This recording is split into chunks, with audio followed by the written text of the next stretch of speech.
There are over 1.2 million ex-miners across all 15 countries of the Southern Africa Development Community known as SADC. Many of them are stuck in acute poverty. Their Social Security benefits contributions have not been paid out. Billions of rands of their monies are lying in the coffers of different Social Security fund institutions. Unfortunately, some of these ex-miners have died of different factors, including diseases that they contracted from the mines in South Africa.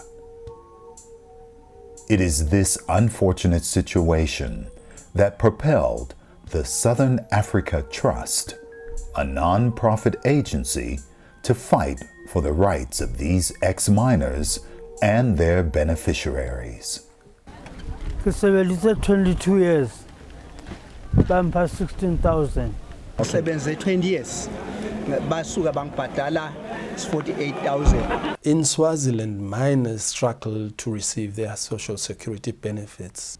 The Mine Workers Provident Fund is sitting with just over 3 billion of unclaimed benefits. The majority of them did not attain education that would allow them to be able to read contracts, to be able to do most of what we are talking about without assistance.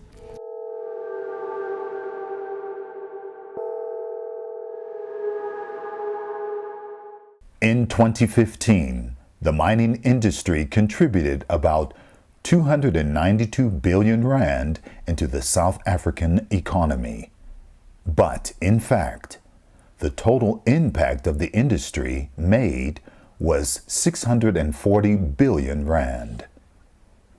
This included job creations, salaries, taxes, royalties, and community development programs. This positions South Africa among top economic hubs on the continent. But some of the names behind this success story will not even be mentioned.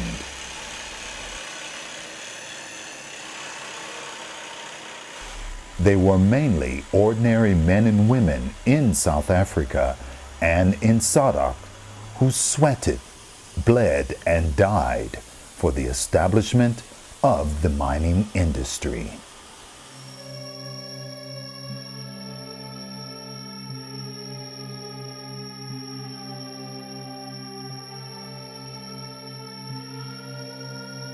Ofense Maloy's husband worked at the mines in South Africa for 17 years. He was retired because he contracted TB at work. The little money he got from his employers was used to nurse him back to health because his condition continued to deteriorate. La ha ke lebetse gore tota ka 1998 tota ke lebetse go ne bokae ne le tšhelete ka gore ka re ne le hele 20,000 tene sa 20,000 rand.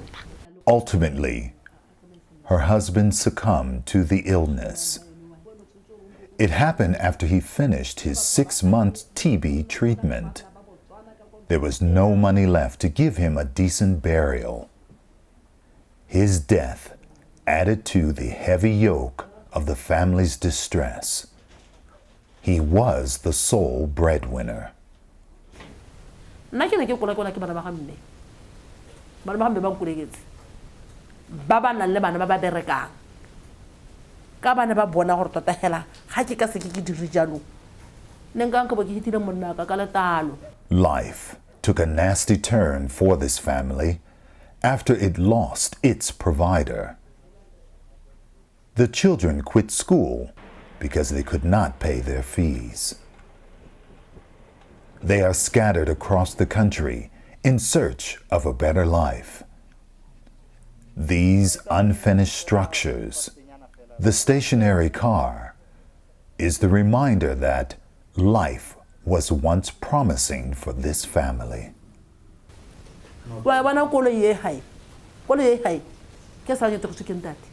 o sa lete go se komanentse fela e tsamaya e siane ba ena ke batla go bolelela ga e tsamaya mme ke kole hele dumang ga ena petrolo ga ena sepe kore ke kole e leina hela.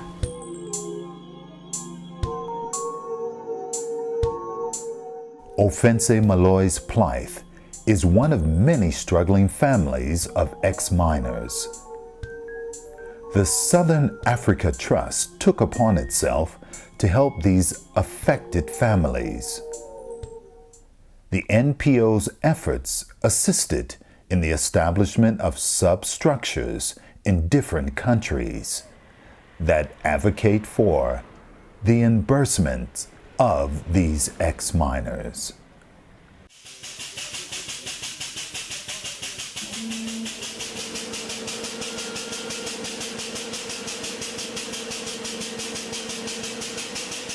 The ex-miners organizations in SADC formed an advocacy coalition called the Southern African Miners Association, known as SAMA. It is comprised of ex-miners organizations from different countries within the SADC region. Affiliates include Mozambican National Miners Association, ex-Wanela Miners Association of Zimbabwe, ex-Miners Association of Lesotho, Botswana Labor Migrants Association, and Swaziland Migrant Mine Workers Association, SWAMIWA.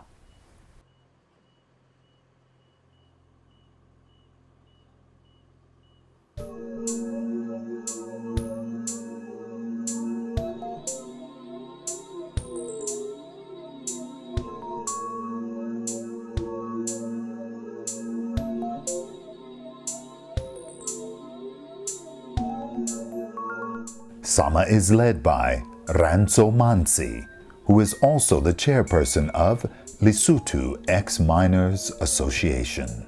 Ya pele ko sheba mokgwa wa boiphediso wa batho bana ba neng ba sebetsa merafo malapa a bona e leng bahlolohadi le bana ba bona. Ya bobedi ko thusa batho ba nono ka ho ba shebela ona ba tlileng ba sa lefuwa hantle ha ba tloa mo ba neng ba sebetsa teng ba fumantshwa ditjhelete tsa bona jwang. The Southern African Mine Workers Association approached the Southern Africa Trust for support and other operational assistance. Their requests did not fall on deaf ears. We engage in a whole policy spectrum. So in the beginning, we make sure that we assist them to be able to do what we want them to do. So we engage in capacity building. So we have given them financial assistance that allows them to be capable to engage in policy spaces, but also to be able to manage their own issues. It could be issues of leadership, it could be issues of governance, it could be issues of policy making and policy development. It could also be issues of financial management. Botswana Labor Migrants Association, Bolama, is also organizing ex-miners who were not paid their Social Security funds. It is affiliated to SAMA. This association works in collaboration with a Botswana human rights group known as Ditswanelo. Ditswanelo, or rather Bolama, is an affiliate of that regional association. And through organizations like Southern Africa Trust, they've been able now to assist these ex-miners association in actually capacitating or building their capacity. Vama Jele of Swaziland is a former mine worker. He has first-hand experience of the conditions at the mines and is a witness to the appalling environment that some of his former colleagues have to go through. He was at the forefront of the formation of Swaziland Migrant Mine Workers Association. Currently, we are looking at a figure of 570 that is a registered membership. But because of the way how we operate, SWAMIWA has more than is servicing more than 570 ex-mine workers and their families. Lesotho is not an exception. The ex-miners here also organize themselves under the name Lesotho Ex-Miners Association. Their primary objective is to advocate for the compensation of former miners or their surviving family members. Lesotho Ex-Miners Association also exists under the mother body, Southern African Mine Workers Association, SAMA.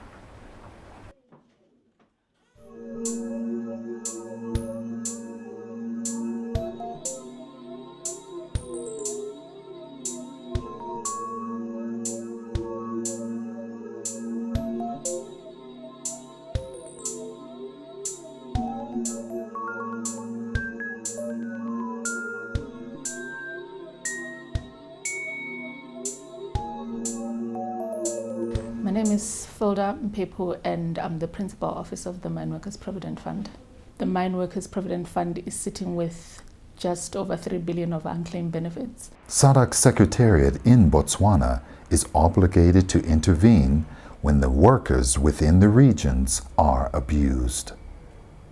Collectively, yes, SADC has the power in terms of, which is provided through its protocols and instruments, to influence the policies of mine policies in the member states.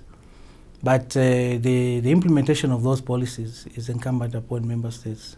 So SADC as a region can only provide or have an influence on policies in terms of its instruments and how far those instruments are being implemented.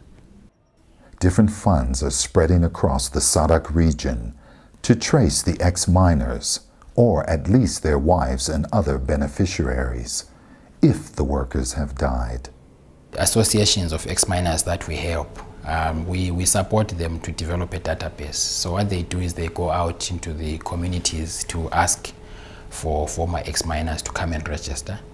And once they've registered, they take that database to the different social security funds. Our community meetings are conducted in the mother tongue, which is Siswati, and as well as our material, the reading material is conducted in Siswati.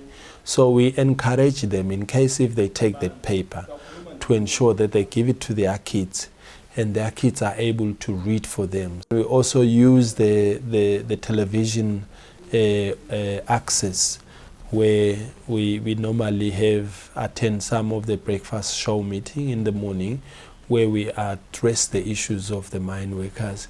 One of the things that we do is we issue 2 annual newsletters to our current members, which are in their own languages, so they just know everything about the fund, how the investments are doing, any changes in the fund, and so on and so forth. The idea to track down the ex-miners is brilliant, but unfortunately, the workers took vital information with them to their graves.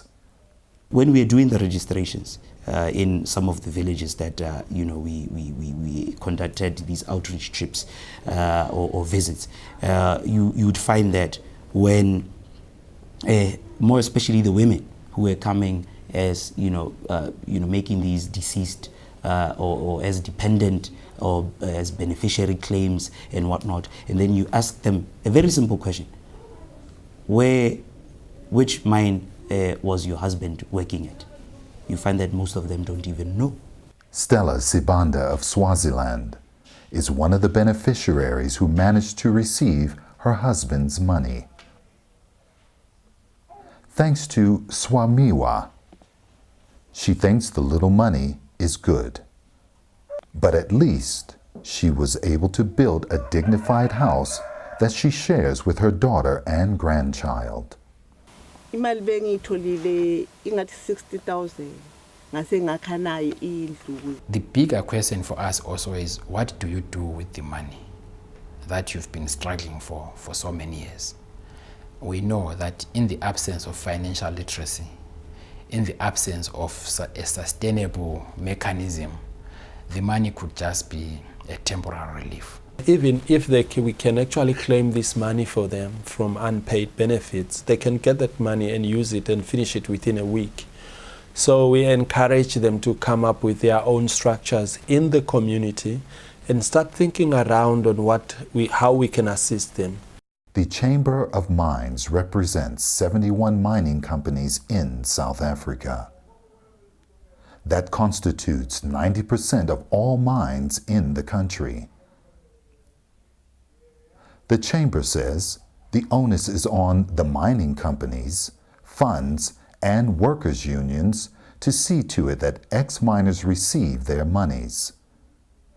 In the meantime, this institution makes sure that the dust that causes illnesses and even death to mine workers is contained.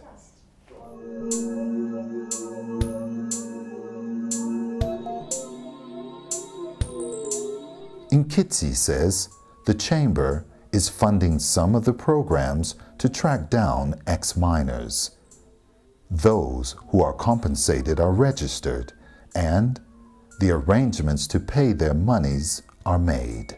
The Chamber, as a representative of the employer, feels obliged to make sure that the different funds do what they're supposed to do.